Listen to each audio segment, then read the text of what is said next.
In January of 2007, the KD&D radio station held a contest. It was called Hold Your Wii for a Wii, a contest in which you must drink lots of water and the last one to urinate wins a Nintendo Wii. Now, in order to make more sense of this contest, we have to go back, all the way back to the ancient time of 2006. It's June, E3 time again. What does Nintendo have in store for us today? The Nintendo Wii. The console with brand new motion tracking controllers. You point at the screen and the little pointer pops up. It's the future. And the fans were ecstatic. Then November 19th, 2006, the Wii comes out and they instantly start selling out of Wiis. Everybody wanted a Wii.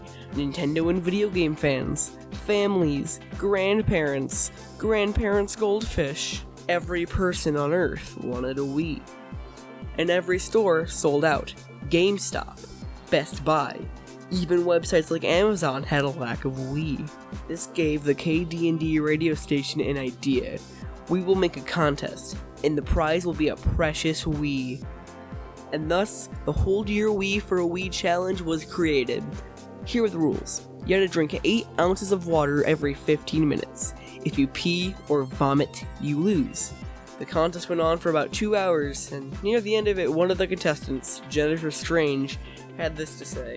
Jennifer, I heard that you're not doing too well. My head hurts. Oh. They keep telling me that it's the water, that it'll tell my head to hurt and then it'll make me puke, but... Who told you that, the intern? Yeah. That's one of the notes over there? Like, it hurts, but it makes you feel lightheaded, so I'm not sure if I'm just like... This is what it feels like when you're drowning. There's a lot of water inside of you. Oh, it hurt. She was also experiencing extreme nausea and had to hold down the armrest of her chair in order for her not to vomit. Although she was in pain, she won the contest. Jennifer's husband drove her home.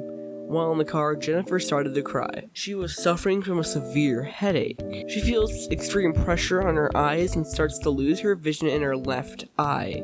They decide, once they're home, for Jennifer to simply sleep it off.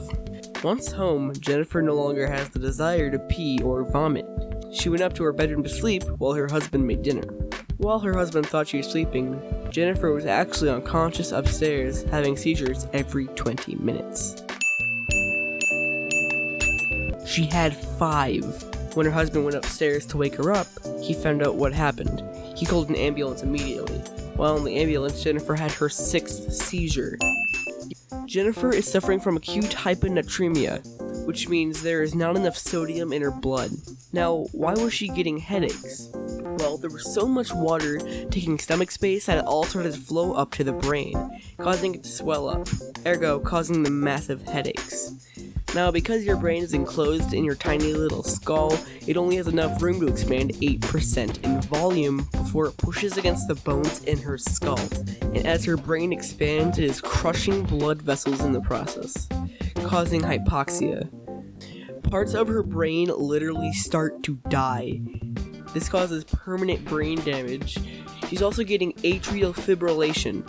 This is when your heart is beating super fast, at around 300 beats per minute, while in the process not contracting or ejecting blood. This condition is common in the usage of crack cocaine. This condition can also cause strokes. Jennifer is in a very dangerous situation right now, and after continuing struggling, she died around 2 p.m. It's a sad story for sure, but I believe it's an incredibly interesting one. Now you're probably thinking that this was just a contest made by some uneducated people. Well, that's not quite true. Matt Carrington was a man who died of water intoxication, the same thing Jennifer died from. At the beginning of the broadcast, the people running the contest talked about this man and how it could happen to the people in the contest. They told this to the viewers, not the contestants. Just at the beginning, this is a word-for-word quote, by the way. Gee, you can die from this. Maybe we should have done more research.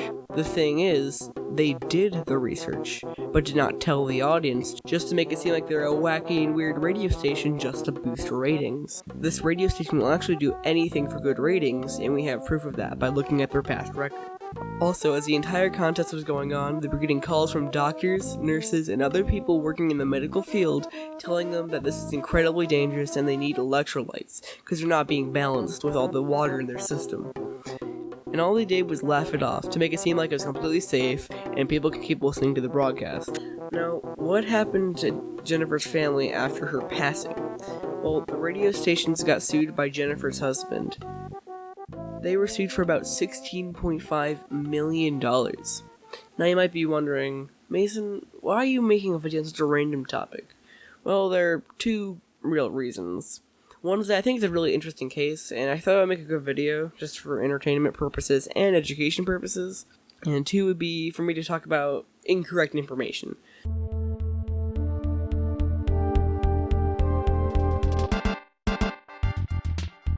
So you probably think that many people in the news know what they're talking about, because if they didn't, they probably wouldn't be on TV.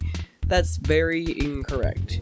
There was so much misleading information that I came across on news channels, because news shows more often than not are not a good source. So if you want to research a topic, I recommend reading things said by people who are actually there and were actually a part of the story. Not some random girl who gets paid in diamonds just to look pretty and talk about things she doesn't know about. Yes, common sense can get you a long way, but what you do need to do is compare articles and see which one you think would contain correct information based on the sources cited and the general information given. So that's all I really had to say on this topic. If you like this video, this is the kind of video I'm going to be making, this and other persuasive video essays. So if that sounded interesting, be sure to check out my other content, because I do plan to make more. Here's my Twitter, Instagram, Bandcamp, Discord link in the description. Thanks for watching.